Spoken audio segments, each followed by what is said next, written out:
Hi guys, welcome to my channel, and today I'm going to be applying some Halloween nails that I purchased on Amazon.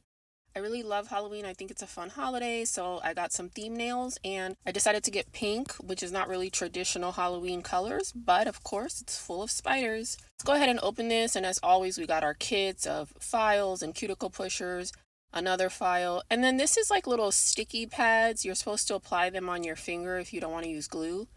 This is okay. It's like great if you just want to use it for a night. They're actually quite strong, but they're not for long term. And I've already gone ahead and filed my nail. Before I started this video, I cut down my nails and I filed them. But if you need to file your nail, it comes with a file, so you can go ahead and do that. All my nails have already been filed. I'm going to go ahead and I'm going to open up the box and I'm going to start sizing the nails. Now, because I do this all the time, I kind of can eyeball it, but before I start that, I just wanted to get a close-up of the design. Isn't it so cute, guys? Look how adorable, the little bats and stars and the little stones. So I really like this as soon as I saw it. I'm going to go ahead and I'm going to start sizing. For the most part, I can just look and see what I need, but sometimes I have to try a couple different nails.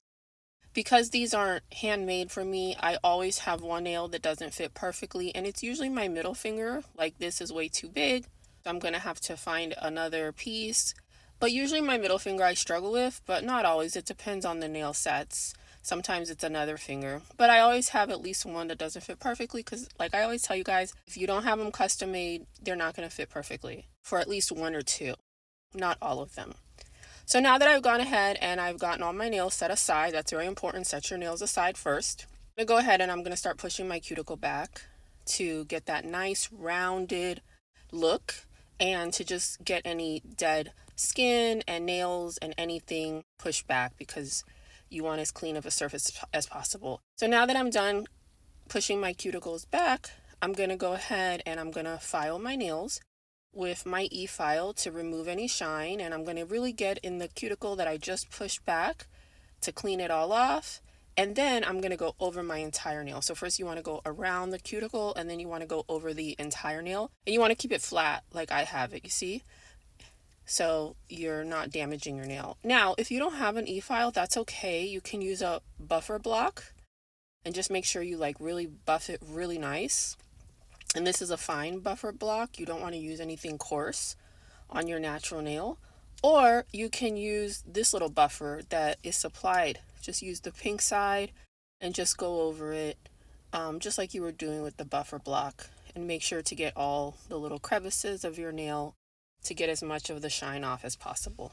But I prefer to use my e-file because number one, I have one, and number two, it just gets in there really good and I really like it. So definitely invest in an e-file if you're going to be doing your own nails, no matter what you do. If you do acrylic, if you do gel, definitely it's worth it in the long run. You know, you might think that they're expensive, but they're really not for the long run, not for what you're getting. So definitely invest in one. And I do have a review, an e-file that I use that I like. You know, sometimes you can buy one for $50-$60, which I did, and they're great.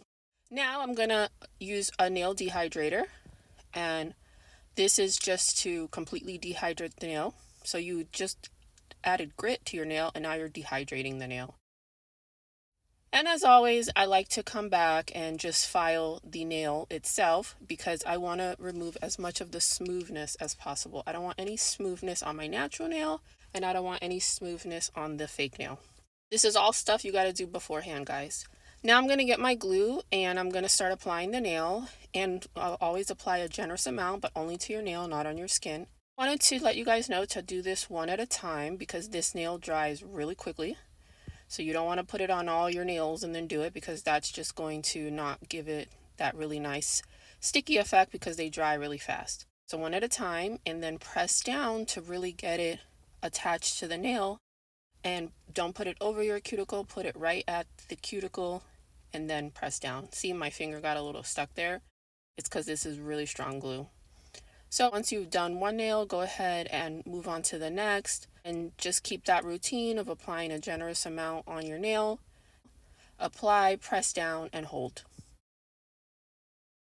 Now that I've done all my nails, this is what it looks like. And I just think this is so cute, guys. What do you think? I love this because it's pink. It's not your traditional Halloween colors. And let me just get a close-up of what I was explaining to you guys earlier when I was saying put it right at the cuticle, not over. If you put it over your cuticle, it's going to pop off. But put it right at the cuticle so it looks nice and fresh. It doesn't look like you need a fill. Isn't this just so cute? I love the little spiders. I have a video of how to make these spiders. I'll link it down below if you guys want to watch. So these spiders are actually really easy to make if you have a set that you want to draw some spiders on. I hope you guys enjoy this video, and let me just show you how they look outside in the sun. Let me know what you think if you have any questions, and I will be making another video soon. Thank you guys, and bye.